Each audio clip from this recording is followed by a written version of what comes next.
High CPAs, they're something that we all encounter at some point in our Facebook ads journey. So today I'm going to show you a little hidden secret that the vast majority, I mean like 99% of people don't realize exists inside a Facebook ads manager that will help you combat high CPAs. What's up everybody? Alvaro here from Alvaro Barrios Digital, and today I want to show you something that is very cool. It's actually been around for a long time, so this isn't something new, but just most people don't realize it. But before I get into it, the main thing I want to get into in terms of what you have to do to combat high CPAs, look at the funnel holistically. It's very easy for us to get obsessed and bogged down by just looking at Facebook ads information. I fall that guilty myself, so don't feel bad if that's the case, but you have to look at the entire funnel itself, because you can have the greatest Facebook ad campaign the world has ever seen, but if the funnel at some point is broken in any way, shape, or form, there's nothing that you can do on the Facebook side that is going to fix that. So you want to look at everything inside the funnel from beginning to end, not just the Facebook ads part. And it's very common, for example, for there to be an issue with your sales page or your email sequence or anything like that.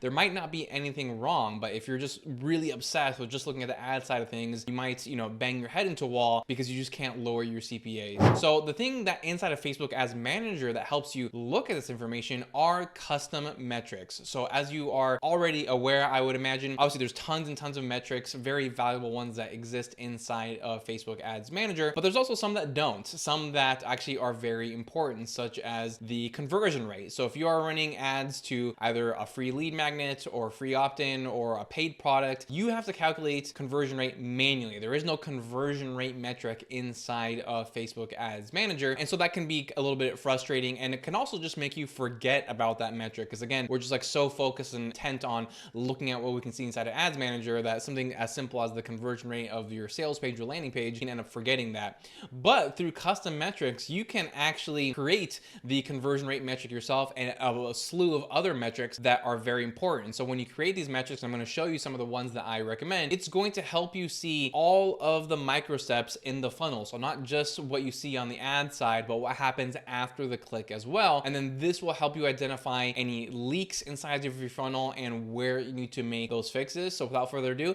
let me show you what I'm talking about. All right, so here we are inside of Facebook Ads Manager. So this is specifically for a purchase campaign, and we see a lot of our standard metrics and then the metrics that I recommend, right? So things like cost per result, result rate, reach impressions, CPM, and then some other ones here. I like to look at all the CTR metrics, CTR all and CTR link, the CPC metrics, your landing page views, frequency, and then yes, you do see website purchase information, checkouts initiated, your purchase value, and your ROAS and all that kind of stuff. But most people kind of end it here, right? So here up to this point, this is everything that is already provided to you inside of Facebook Ads Manager. And just real quick, if you don't know where to find these custom metrics or to pull them in, sorry, not the custom metrics, but the standard metrics, all you have to do is go down to customize columns, and then you just start selecting the metrics that you want it to display right here, and then you can move them around over here on the left side in terms of the positioning. But like I said, everything up to this point right here, website purchases, this is all stuff that comes standard inside of Facebook Ads Manager. But as I mentioned earlier, there's some metrics they don't provide.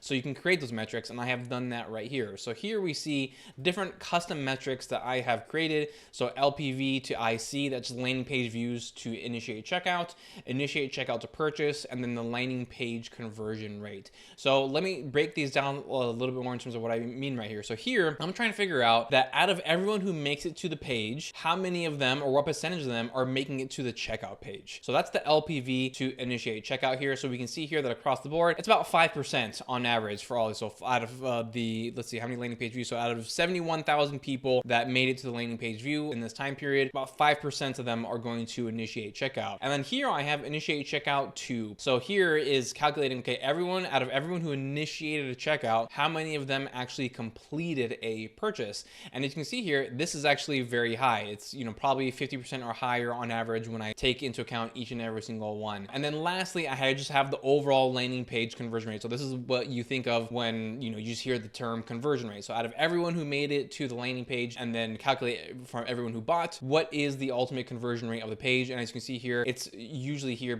somewhere between 2 and 4%. So when I look at this information, I can already see right off the bat some really valuable information. I know where to put my focus. So the focus needs to be on the LPV to IC, or the landing page views to initiate checkout, because it's a very small percentage of people who make it to the page that are initiating the checkout checkout. Once they do initiate the checkout, these metrics are solid, very, very high. So the checkout page is certainly not the issue. What the issue is the volume people even initiating the checkout to begin with. So this tells me that, as opposed to going in here and like retesting a million different things, retesting copy, retesting creative and all that kind of stuff, which I'll still do, don't get me wrong, but honestly, in terms of, where my time is spent best, it's going to be making changes to the landing page, because the leak in the funnel is just the amount of people who are not making it to the checkout page. And then everything after that is fine, right? So the initiate checkout to purchase is going to remain the same because I'm not gonna make any tweaks there. I'm happy with that. And by increasing the LPV to IC, that's gonna increase the overall conversion rate on the page. Now, where do you create these custom metrics? So you have to click on the columns drop down menu right here, and then you're gonna go down to customize columns like we saw earlier. So I already showed you this before, but there's also this button right here, create custom metric, and it's very simple and straightforward, right? You're gonna give it some kind of name right here. So I'm just